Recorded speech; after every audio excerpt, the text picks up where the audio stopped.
I think ಹೆಣ್ಮಕ್ಳಲ್ಲ ಗಂಡು ಮಕ್ಳಿಗೂ ಇದು ಮಾಡ್ತಾರೆ. ಓ ಏನು ದಪ್ಪ ಆಗ್ಬಿಟ್ಟಿದ್ಯಾ, ಏನು ಸಣ್ಣ ಆಗ್ಬಿಟ್ಟಿದ್ಯಾ, ಸ್ವಲ್ಪ ಸ್ಕಿನ್ ಏನೋ ಹಾಳಾದಂಗಿದೆಯಲ್ಲ ನಿಂದು. ಮನಸ್ಸು ಸರಿ ಇಲ್ಲ ಅಂತಂದ್ರೆ ದೇಹ ಯಾವುದೇ ರೀತಿಯಲ್ಲಿ ಸ್ಪಂದಿಸೋದಿಲ್ಲ. ಖಂಡಿತ ಖಂಡಿತ. ಮತ್ತೆ ಪುಟಾನ್ ಆದಮೇಲೆ ನನಗೆ ತುಂಬ ಕಾಡಿದೆ. ಅಷ್ಟು ತುಂಬ ಜನರಿಗೆ ಒಂದು ಇನ್ಸ್ಪಿರೇಷನ್ ಆಗೋ ಥರ ಒಂದು ಚೆನ್ನಾಗಿ ನಡೀತಿದ್ದಿದ್ದು ಫಿಟ್ನೆಸ್ ಜರ್ನಿ. ಎಷ್ಟೊಂದು ಫಂಕ್ಷನ್ಗಳಿಗೆ, ಪ್ರೀಮಿಯರ್ ಶೋಗಳಿಗೆ, ಗೆಟ್ ಟುಗೆದರ್ಗಳಿಗೆ ಹೋಗೋದೇ ಇಲ್ಲ ನಾನು. ಇವತ್ತಿಗೂ ಅಟೆಂಡ್ ಮಾಡಲ್ಲ ನಾನು. ಒಂದು ಸಿನಿಮಾ ಮಾಡಿದಾಗ ನನಗೆ ಎಕ್ಸ್ಪೀರಿಯನ್ಸ್ ಆಗಿದೆ. ಅವಳು ಹೂ ಥರ ಇದ್ಲು, ಹೂಕೋಸ್ಕರ ಆಗೋದ್ಲು ಅನ್ನೋವಂಥ ಒಂದು ಡೈಲಾಗ್ ಅದು. ನಗೋದು, ಗೇಲಿ ಮಾಡೋದು, ಎಷ್ಟು ಹರ್ಟ್ ಆಗುತ್ತೆ ಅದೊಬ್ಬರಿಗೆ.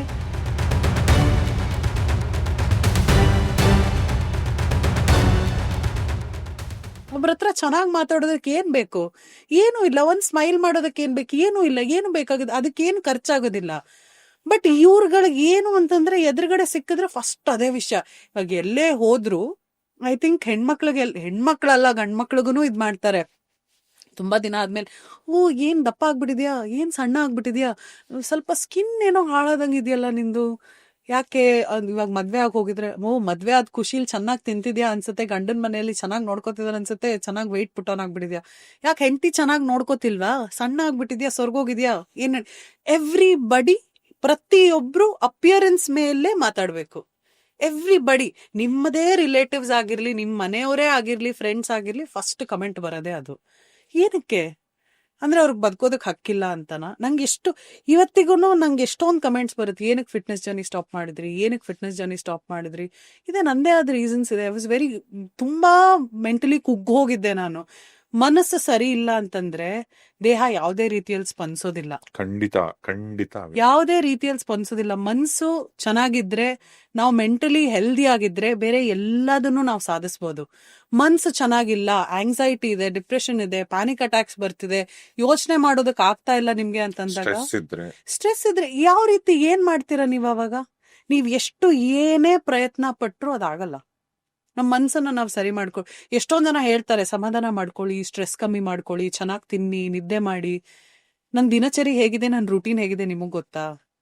ನೀವು ಹೀಲ್ ಮಾಡ್ಕೊಳ್ಳಿ ಅಂತ ತುಂಬಾ ಈಸಿಯಾಗಿ ಹೇಳ್ಬಿಡ್ತೀರಾ. ನಾನ್ ಏನ್ ಅನ್ಭವಿಸ್ತಾ ಇದ್ದೀನಿ, what I am going through ನಿಮಗ್ ಗೊತ್ತಾ? ಇಲ್ಲ, ನಿಮಗ್ ಗೊತ್ತಿಲ್ಲ ಅಂದ್ರೆ ಏನಕ್ಕೆ ಕಮೆಂಟ್ ಮಾಡ್ತೀರಾ? ಕೆಲವ್ರಿಗೆ ಅದೊಂದು ಸೈಕಾಟಿಕ್ ಪ್ಲೆಜರ್ ಸಿಗುತ್ತೆ ಕಮೆಂಟ್ ಮಾಡೋದ್ರಲ್ಲಿ.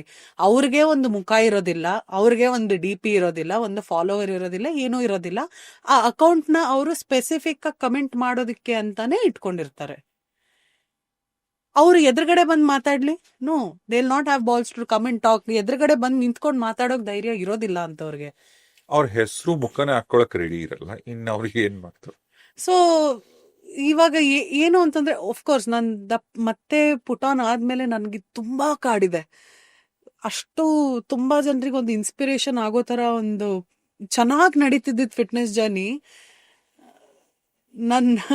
ಅದ್ ಹೆಂಗೆ ಏನು ಸುಮ್ನೆ ರೀಸನ್ಸ್ ಕೊಟ್ಟು ಇದ್ ಮಾಡ್ಕೊಳ್ಳೋದಕ್ಕೆ ನಂಗೆ ಇಷ್ಟ ಇಲ್ಲ. ಬಟ್ ತುಂಬಾ ಬೇರೆ ಬೇರೆ ವಿಷಯಗಳಿದೆ, ಅದರಿಂದ ಆಯ್ತು ಓಕೆ. ಬಟ್ ನಾನು ಇಷ್ಟಪಟ್ಟೇನು ಹಾಳು ಮಾಡ್ಕೊಂಡಿಲ್ವಲ್ಲ. ಏನಕ್ಕೆ ಆತರ ಅಷ್ಟು ಕ್ರೂಯಲ್ ಆಗಿ ಏನಕ್ಕೆ ಕಮೆಂಟ್ಗಳು ಮಾಡ್ತೀರಾ? ಎದುರುಗಡೆ ಸಿಕ್ಕಿದ ತಕ್ಷಣ ಏನಕ್ಕೆ ಮೊದಲು ಅದೇ ತರ ಕೇಳ್ತೀರಾ? ಅದನ್ನ ಏನಕ್ಕೆ ಕೇಳ್ತೀನಿ ನಾನು? ಎಷ್ಟೊಂದು ಫಂಕ್ಷನ್ಗಳಿಗೆ, ಪ್ರೀಮಿಯರ್ ಶೋಗಳಿಗೆ, ಗೆಟ್ ಟುಗೆದರ್ಗಳಿಗೆ ಹೋಗೋದೇ ಇಲ್ಲ ನಾನು. ಇವತ್ತಿಗೂ ಅಟೆಂಡ್ ಮಾಡಲ್ಲ ನಾನು. ಏನಕ್ಕೆ? ನಾನು ಹೋದ ತಕ್ಷಣ ಫಸ್ಟ್ ಅದನ್ನೇ ಕೇಳ್ತಾರೆ ನನಗೆ. ಅದ್ ಕೇಳಿದಾಗ ನಾನು ಏನೋ ಆನ್ಸರ್ ಕೊಟ್ಬಿಡ್ತೀನಿ. ಬಟ್ ನನ್ ಮನೆಗೆ ವಾಪಸ್ ಹೋದಾಗ ಮತ್ತೆ ನಂಗೆ ತಲೆಯಲ್ಲಿ ಅದೇ ಕೊರಿತಿರುತ್ತೆ. ಮತ್ತೆ ಇನ್ನೂ ಇದೆ, ಇನ್ಸ್ಟಾಗ್ರಾಮ್ ಅಲ್ಲಿ ಕೆಲವೊಂದು ಪೇಜಸ್ ಇದೆ, ಈ ಸಿನಿಮಾದವರು, ಮಾಡೆಲ್ಸ್ ಯಾರನ್ನ ಹೋದಂತ ಟೈಮಲ್ಲಿ, ಅಥವಾ ನಟಿರೋ ಸೀರಿಯಲ್ ಹೋದಂತ ಟೈಮಲ್ಲಿ, ನೋಡಿ ಈ ಸೀರಿಯಲ್ ನಟಿ ನಡ್ಕೊಂಡ್ ಬರ್ತಿದ್ರು ಒಂದ್ ಹಾಕ್ತಾರೆ, ಕೂತ್ಕೊಂಡಿದ್ರು ಒಂದ್ ಹಾಕ್ತಾರೆ. ಪಾಪ ಎವ್ರಿಥಿಂಗ್.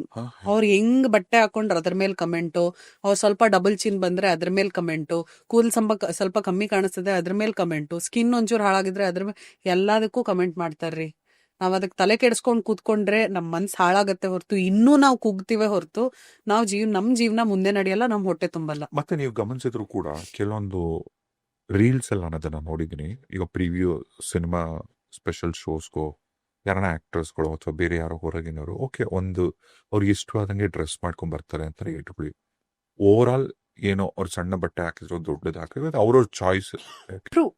ಕೆಲವೊಂದ್ ಸಾರಿ ಕೆಲವೊಂದ್ ಪ್ಲೇಸಸ್ ನ ಮಾತ್ರ ಝೂಮ್ ಮಾಡಿ ಅದಕ್ಕೇನೋ ಅಸಹ್ಯ ಮ್ಯೂಸಿಕ್ ಹಾಕಿ, ವೆರಿ ರಾಂಗ್. ತುಂಬಾ ತಪ್ಪದು. ನನಗೆ ಸ್ವಂತ ಜೀವನದಲ್ಲೇ ನಾನೊಂದು ಸಿನಿಮಾ ಮಾಡಿದಾಗ ನನಗೆ ಎಕ್ಸ್ಪೀರಿಯನ್ಸ್ ಆಗಿದೆ. ನನಗೆ ಗೊತ್ತಿಲ್ಲದೇನೆ ನನ್ನನ್ನೊಂದು ಕೆಟ್ಟ ರೀತಿಯಲ್ಲಿ ಪೋಟ್ರೆ ಆಗಿದೆ. ಕೆಟ್ಟ ರೀತಿಯಲ್ಲಿ ಅಂದ್ರೆ ಅವ್ರಿಗದು ಕಾಮಿಡಿಯಾಗಿ ಕಾಣಿಸಿತ್ತು ಅನ್ಸುತ್ತೆ.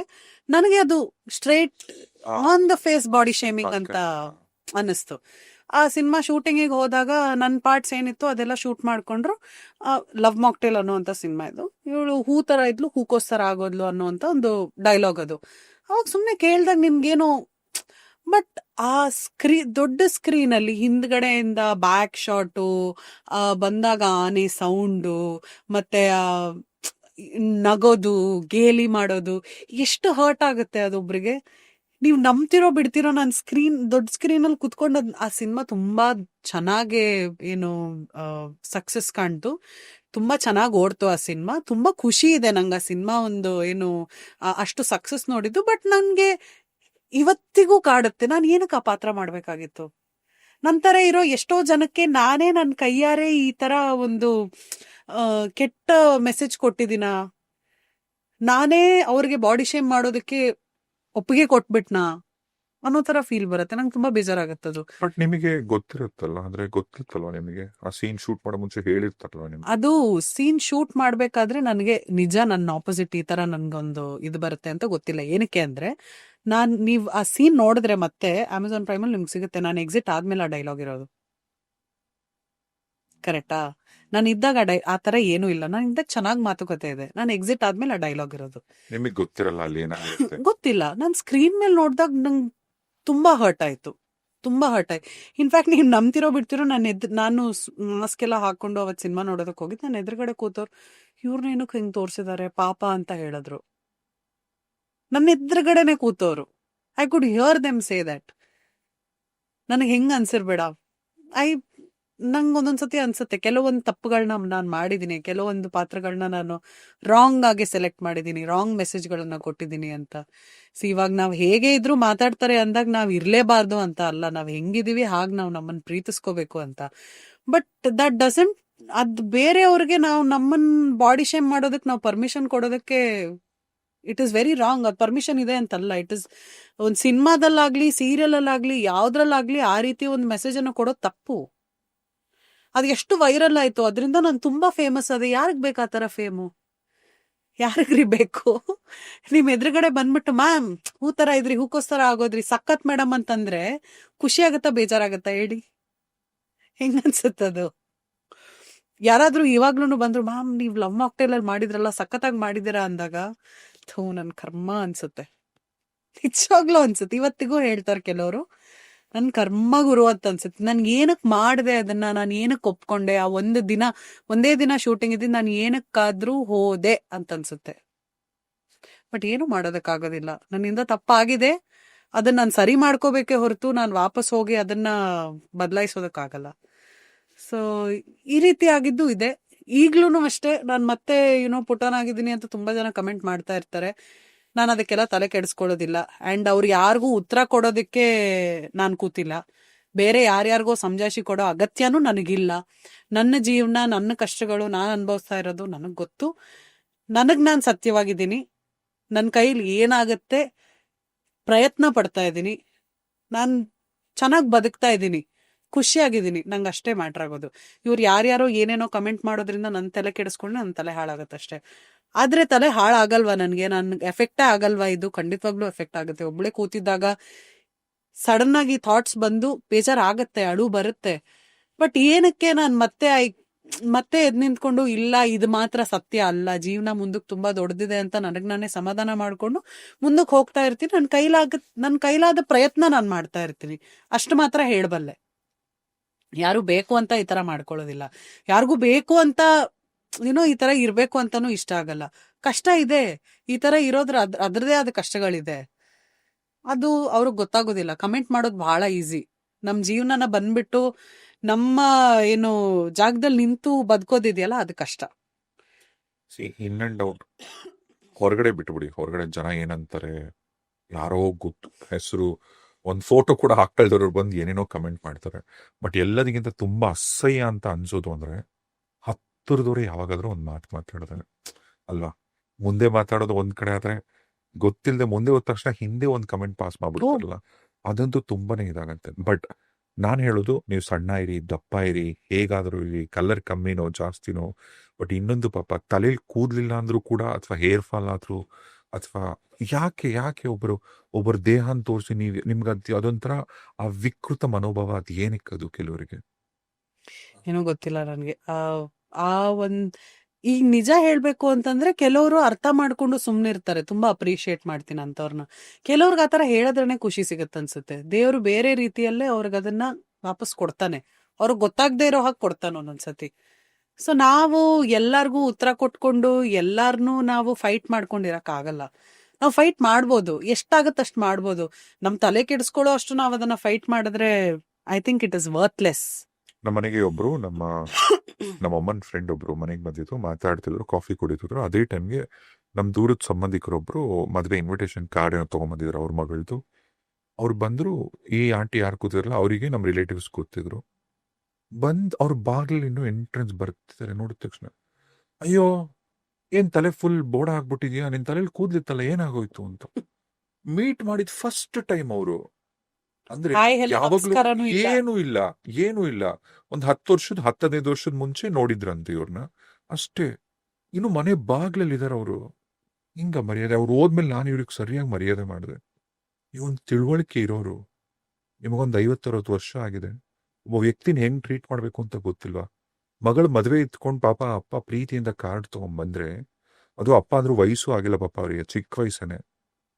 ನೀವು ಹೆಂಗ ನೀವು ಮಾತಾಡ್ತೀರಾ ಅಂತ. ಪಾಡ್ಕಾಸ್ಟ್ ಹೆಂಗ್ ಹೋಯ್ತು ಅಂತಾನೆ ಗೊತ್ತಾಗ್ಲಿಲ್ಲ ನಿಜವಾಗ್ಲು. ತುಂಬಾ ತುಂಬಾ ಚೆನ್ನಾಗಿತ್ತು ಗೀತಾ ಅವರೇ ನಿಮ್ಮೊಟ್ಟಿಗೆ ಮಾತಾಡೋದಕ್ಕೆ. And thank you so much ಬಂದಿದ್ದಕ್ಕೆ. Thank you. ನಿಜವಾಗ್ಲು ಆಕ್ಚುಲಿ ನಾನು ಇನ್ನೊಂದೇನೋ ಶೇರ್ ಮಾಡ್ಕೋಬೇಕು. ನಾನು ಹೇಳಿದ್ನಲ್ಲ, ನನ್ನ ಕಾಲೇಜ್ ದಿನಗಳನ್ನೆಲ್ಲ ನೆನಪಿಸಿದ್ರಿ ನೀವಿವತ್ತು. ಬಟ್ ಈ ಕಾಲೇಜ್ ದಿನಗಳಲ್ಲಿ ಇನ್ನೊಂದು ಪ್ರಮುಖವಾದ ಪಾತ್ರ ಪ್ಲೇ ಮಾಡ್ತಿದ್ದಿದ್ ಯಾರು ಗೊತ್ತಾ? ನೀವೇ. ಏನಕ್ಕೆ? ಹೌದಾ? ಇದೇನ್ ಸ್ಟೋರಿ ಇದು?